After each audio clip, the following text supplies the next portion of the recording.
taking back what's mine. Anna had spent months quietly saving every spare penny she could for a much-needed surgery. The jar of money tucked away in her closet was her lifeline, her hope for a healthier future. But one evening, when she went to add another deposit, she found the jar empty. Panic set in. "Where is it?" she demanded of her husband, Sergei, who was lounging on the couch sipping tea. He didn't even flinch. "I gave it to Oksana," he said nonchalantly, as if it were the most natural thing in the world. "Oksana?" Anna felt her world tilt. Oksana was his so-called friend, though everyone knew the truth. "She needed it more than you," Sergei added. "Don't overreact." Overreact? The betrayal burned hotter than her anger. Anna knew Sergei wasn't the man she married anymore, but this, taking her hard-earned savings and handing them to another woman? Anna didn't cry. She didn't scream. Instead, she planned. The scheme? Anna spent the next few days gathering information. She followed Oksana to her favorite cafe and learned her daily routine. By sheer chance, she overheard Oksana bragging to a friend about the unexpected gift from Sergei, money she planned to use for a luxury spa retreat. That was the last straw. Anna knew Sergei's phone password. He wasn't the sharpest tool in the shed, and she used it to access his text conversations. From there, she pieced together every detail about Oksana's plans. She wasn't proud of the snooping, but this was war. She discovered the spa's name and the time Oksasa's appointment was booked. Perfect. Reclaiming justice. On the day of Oksana's spa appointment, Anna disguised herself in a wig and sunglasses, blending into the crowd at the luxury resort. She had one goal: retrieve what was hers. Inside, she calmly approached the receptionist, pretending to be Oksana. "I'd like to settle my bill now," she said sweetly, handing over an ID she had borrowed from Sergei's drawer, a copy of Oksana's passport he'd kept for who knows what reasons. The receptionist smiled. "Certainly, ma'am." The payment had been made in advance, but Anna used the ID to claim a partial refund, citing a change in plans. Within minutes, the money was back in her hands. Anna didn't stop there. She used the remaining information from Sergei's texts to uncover hidden stashes of cash he'd been funneling to Oksana. With evidence in hand, she visited a lawyer to start divorce proceedings. When Sergei came home that evening, Anna greeted him with a packed suitcase. "You're leaving," she said calmly, "and I'm keeping the apartment." He sputtered, but she didn't care. By the time he realized she wasn't bluffing, she'd already closed the door behind him. As for Oksana, Anna figured the woman would eventually learn that easy money doesn't last long. Meanwhile, Anna booked her surgery and started the first chapter of her new life, stronger, wiser, and no longer anyone's victim. The months that followed weren't easy for Anna, but they were hers. Free from Sergei's betrayal, she finally felt the weight lifting from her shoulders. The surgery, which had once seemed like a distant dream, became a reality. With her health restored, Anna began to explore parts of herself she had forgotten during her tumultuous marriage. She took up painting, a hobby she'd loved in her youth, and found solace in transforming her emotions into vivid canvases. Her small apartment became her sanctuary, filled with colour and light, a stark contrast to the darkness Sergei had brought into her life. An unexpected turn. One evening, while exhibiting her artwork at a local gallery, Anna met Nikolai, a fellow artist. Unlike Sergei, Nikolai radiated kindness and warmth. He admired her work and was intrigued by the story behind her pieces. "There's pain here," he said softly, gazing at a painting of stormy seas. "But there's also strength." Anna hesitated, unsure how much to share, but as they talked, she found herself opening up about her past.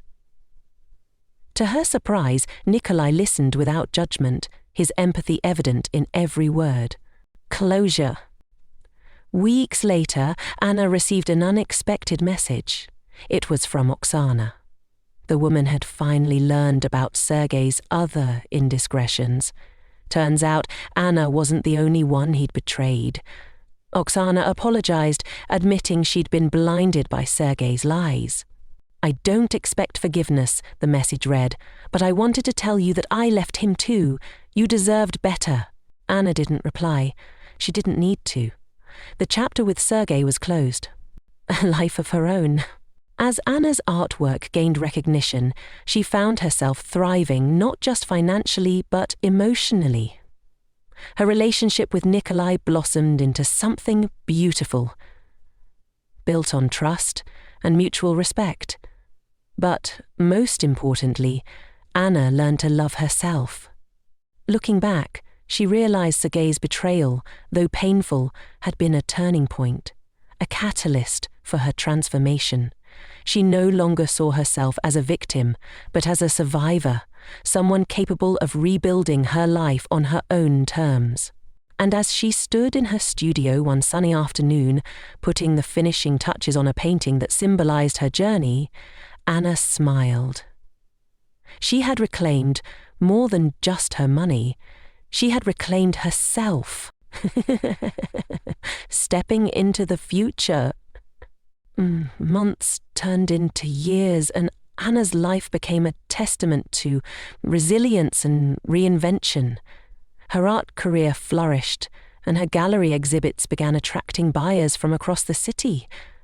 With each sale, she invested in herself, attending workshops, expanding her skills, and even mentoring aspiring artists.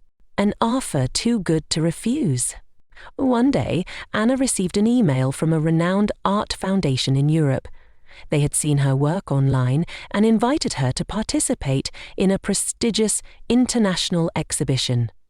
It was an opportunity of a lifetime, and while the old Anna might have doubted her worth, the new Anna didn't hesitate.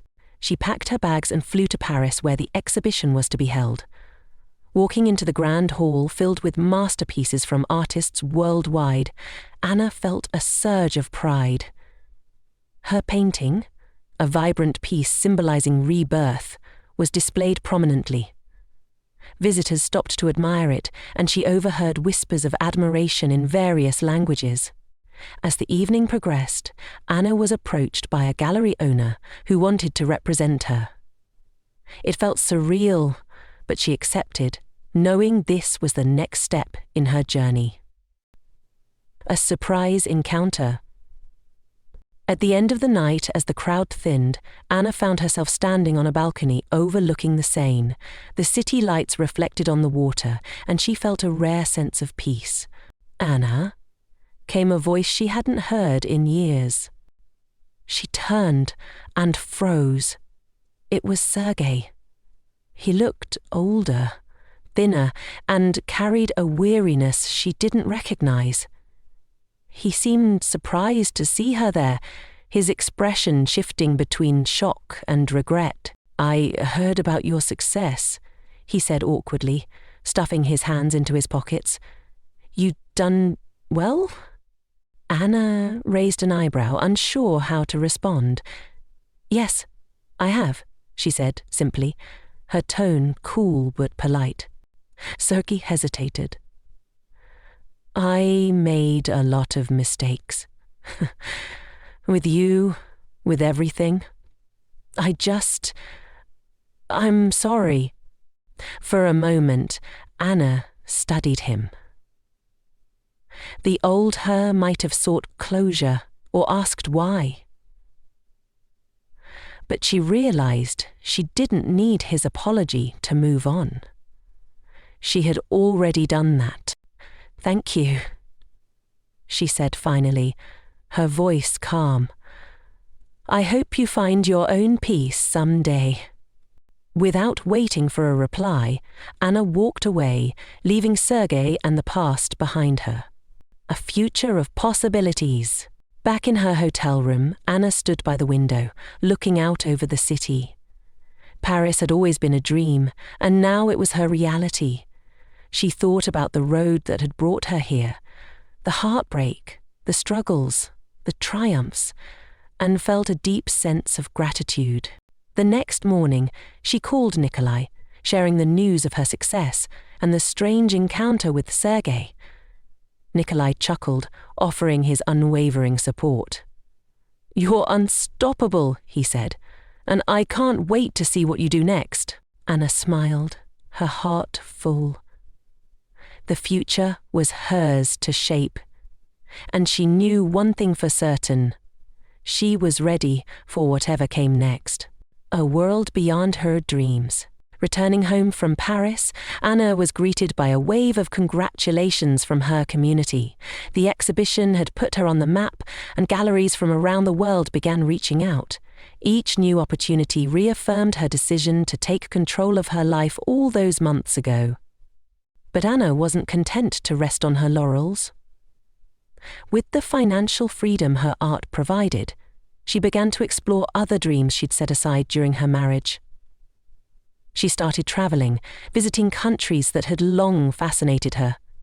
In every city, she found inspiration, colors, textures, and stories that enriched her work. Giving back? One day, as she was sketching at a cafe in Florence, Anna overheard a young woman crying at a nearby table. The woman was struggling with a situation that mirrored Anna's past, a toxic relationship that drained her of hope. Anna approached her gently, offering words of encouragement. They talked for hours, and by the end of the conversation, the young woman smiled for the first time in days. Anna realized then that her journey wasn't just about her. It was about using her story to uplift others. Back home, Anna started a mentorship program for women facing adversity. Through art, she helped them find their voices, their strength, and their paths forward. The program quickly gained attention, and soon it became a movement. The next chapter. Years later, Anna stood on a stage at an award ceremony, accepting a prestigious humanitarian prize for her contributions to the art world and her advocacy work. As she looked out at the audience, friends, mentees, colleagues, she felt an overwhelming sense of fulfillment. In the crowd, she spotted Nikolai, who gave her a wink and a thumbs up. They had built a life together, one filled with mutual respect and endless creativity. While they didn't marry, they didn't need to.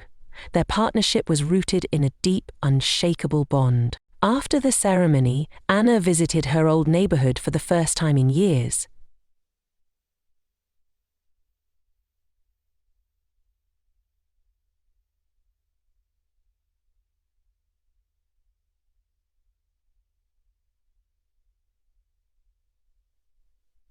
It all felt like a lifetime ago. What the hell? After the ceremony, it all felt like a lifetime ago. After the ceremony, it all felt like a lifetime ago. It all felt like a lifetime ago. Stopping at a small park, she saw a little girl painting with her mother. Anna handed the girl a sketchbook from her bag, encouraging her to keep creating.